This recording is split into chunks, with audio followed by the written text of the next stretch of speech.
Hello everyone, welcome to this video that is brought to you by IPMAT by LPT. Guys, in the last video of Concept Booster series, we discussed 7 very important rules with respect to noun.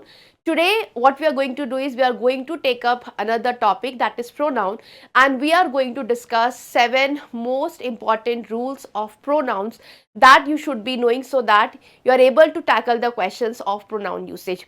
So let us get started, and remember one thing guys, for those of you who are struggling with the basics, because I believe these videos will only make sense when you know that your basics are in place. For those of you who don't know what exactly is a noun, what exactly is pronoun, just make it sure that you are watching the videos that we have created from the playlist that would be available to you. Now guys, understand one thing, when you talk about your grammar questions are done through two ways. One of course is the familiarity with the rules. Second one is the usage of how you are supposed to use language. So we are doing the first part, which is the awareness of rules. So today I am going to give you 7 most important rules of the correct pronoun usage that will help you to tackle the questions of pronoun correctly. So let us get started. The first one, and a very important one, because when it comes down to pronoun errors, there are things that you should be knowing. So the first thing is that you should be looking into pronoun antecedent agreement in complex constructions. You don't really have to be gotten intimidated by the terminologies that I am using here. Just understand the examples that I quote, you are able to refer to that and you are able to understand the examples that we are giving, because I believe that the rules of any part of speech, whether it is noun, adjective or any other part of speech for that matter, is best understood when you look at the examples of those questions, and that is how you should be moving ahead. So when you talk about pronoun antecedent agreement, just remember pronoun must still agree with their antecedents. Antecedents means what they are referring to. So most precisely it has to be nouns, because pronoun refer to the nouns, right? But in compound or collective nouns, logic sometimes outweighs grammar. Let us understand this pronoun antecedent agreement with respect to an example. So you say neither the teacher nor the students forgot their assignments. Now if you look at this usage here, you have the second noun, you have teacher here, you have students here, and for those of you who have studied the rules of subject verb agreement, we already have a video where we discuss the subject verb agreement. So do watch it if you are unsure as to what we are discussing here, because you need to be clear with your basics. Now what you have here is you have teacher and students, which are the two subjects here. The second one is students. Now because it is plural in number, so your pronoun should agree with it. So you say forgot their assignment. Now this there goes with students. Had it been student here, we would have used his or her as the pronoun usage for its antecedent. So remember this way, neither the teacher nor the students forgot their assignments, or you can say neither the teacher nor the student forgot his or her assignment. Second one, the committee has reached its decision. So when you look at a collective noun, we also discussed collective noun in our previous videos. Just make it sure that you know what collective noun is and what are the understanding that you should be having there. Then you said the committee has reached its decision. So you have a noun here which is committee. It is treated as singular, and because it is treated as singular, you have a singular pronoun here which is its. Same goes with verb as well. So if your subject is singular, we say that the verb will be singular and the pronoun will also be singular. However, if you look at the next example, it says the committee have taken their seats. Now here, because you are treating committee as what? So you are talking about members as an individuals, right? So you have used here committee, you have used here have, and you have also used here there. So this there agrees with committee, and it is in the sense that we are referring to the members of this particular group per se. So just remember one thing, your pronoun has to agree with the antecedent. That is to say, if your antecedent is singular, your pronoun will be singular. If the antecedent is plural, the pronoun will be plural. So remember this one. Let's go to the next one now. Second one, case after linking verbs and comparisons. Again, look at the example Remember the examples and I'm sure you will be able to follow the rules that I'm talking about. After be verbs and elliptical comparisons, use the subject form. Now this is something which is often mistaken by lots of students and lots of people in their daily usage. So let us understand what mistakes do we make. So when you say it is I, now the most popular usage is you say it is me. But when you talk about standard when you talk about standard written English, understand one thing, that you have to stick to the standard rule here.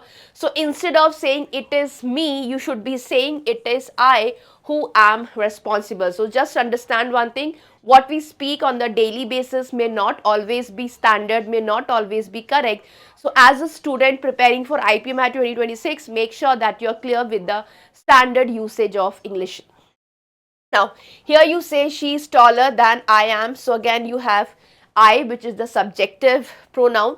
Then you say she is taller than me. Again, this has to be rectified. You should be saying she is taller than I. So again, this is what you have to remember.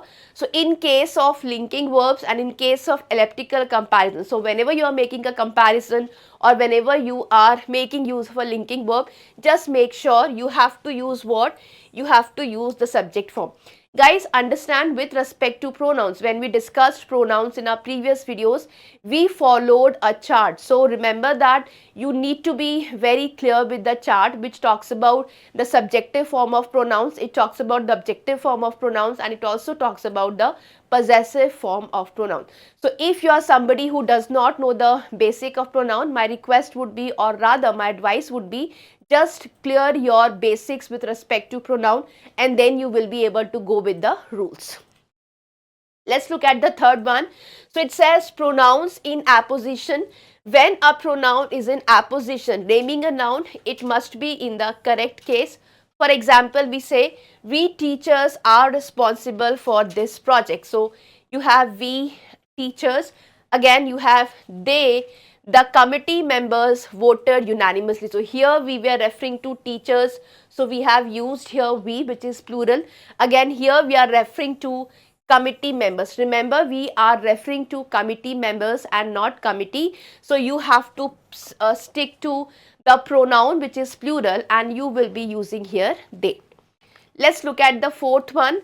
Consistency in generic or indefinite references, best understood through example. Let's say avoid unnecessary shifts in pronoun person when referring to a generic subject. For example, look at this. It says, if one wants to succeed, you must work hard. Now again, there is a pronoun inconsistency happening here.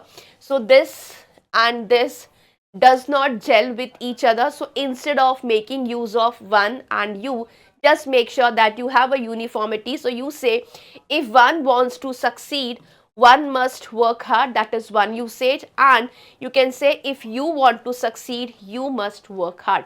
So remember, when you are dealing with consistency in generic sentences, you stick to the usages of pronoun. With one, you use one. With you, you use you.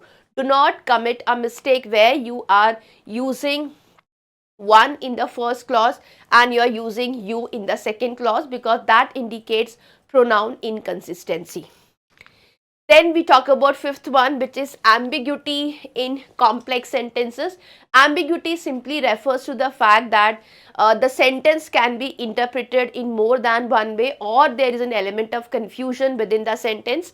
So pronoun must clearly point to one antecedent, especially with multiple nouns present. So when you have multiple nouns present in your sentence, just remember one thing, that pronouns are the words that refer to the nouns. So how you should be using it? Let's look at the example. It says, when Julia told Priya that she was late, she was annoyed. So you have multiple nouns here. So you have Julia and you have Priya.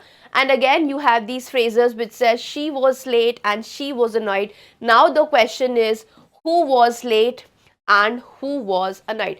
So in order to avoid the ambiguity in the sentence, you have to make it clear. So you can frame and reframe your sentence and say, Julia, annoyed by Priya's lateness, expressed her frustration. So this makes it clear that the pronoun is referring to an antecedent, which is very clear from the context. Let's look at the next rule, the penultimate rule, which is relative pronouns and their preposition. So how do you make use of relative pronouns, right? Remember, use who and whom for people. I'm sure for those of you who have attended the classes of pronouns, and even for those people who are working in terms of their own self-study, if you have read through the pronoun chapter, there are certain things which are very obvious.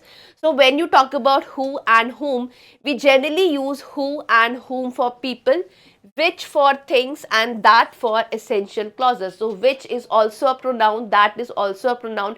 It can be other parts of speech as well, but here we are talking in reference to the pronouns only. So remember, how do we use it? So you say, the book that I borrowed is on the desk. So of course for the book you can make use of that, but for a person, so when you say, my mentor who has guided me for years retired last month. So when you talk about these pronoun usage, which is who and whom, which and that, just remember, who and whom is supposedly used for people, which is generally used for things, and that is used for essential clauses. Essential clauses as in something that cannot be separated from the sentence. And the last rule that you should be knowing is pronoun consistency in advanced writing. Again, this is something that gets checked in your grammar questions across the examinations. So maintain pronoun viewpoint first, second or third person across entire essay, argument, narrative for coherence. Look at this. It says, when a researcher collects data, you must ensure accuracy. So again, this is problematic, right? So how do you correct it? You say, when a researcher collects data, he or she must ensure accuracy, or you say, when researchers. So you have a difference here. You have a singular subject here, which is researcher. You have a plural subject here, which is researchers. Now if you happen to use a pronoun for this, you have to adjust it according to the person.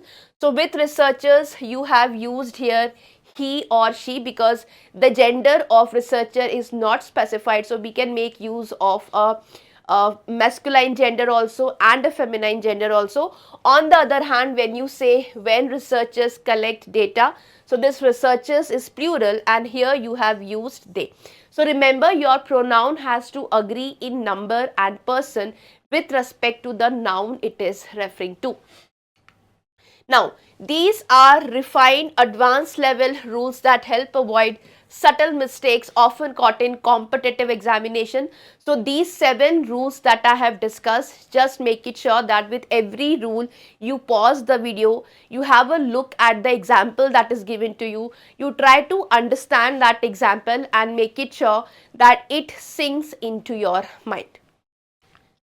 Right, so this is all I have got for you today, guys. This was simply a short video on 7 most important rules for the correct pronoun usage. We are running these series where we pick up questions, we pick up concepts, and we deal with the ideas behind these particular questions.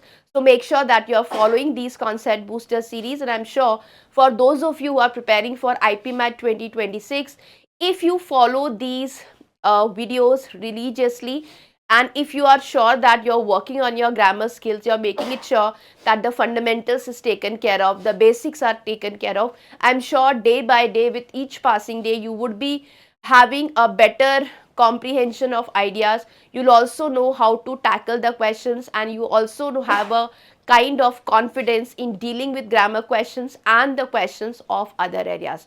So keep watching, keep working hard, and I'm sure you would have an easy way towards your IPMAT 2026 preparation. So that's all from my side. Wish you have a good day and see you next time. Bye-bye. Take care. Goodbye.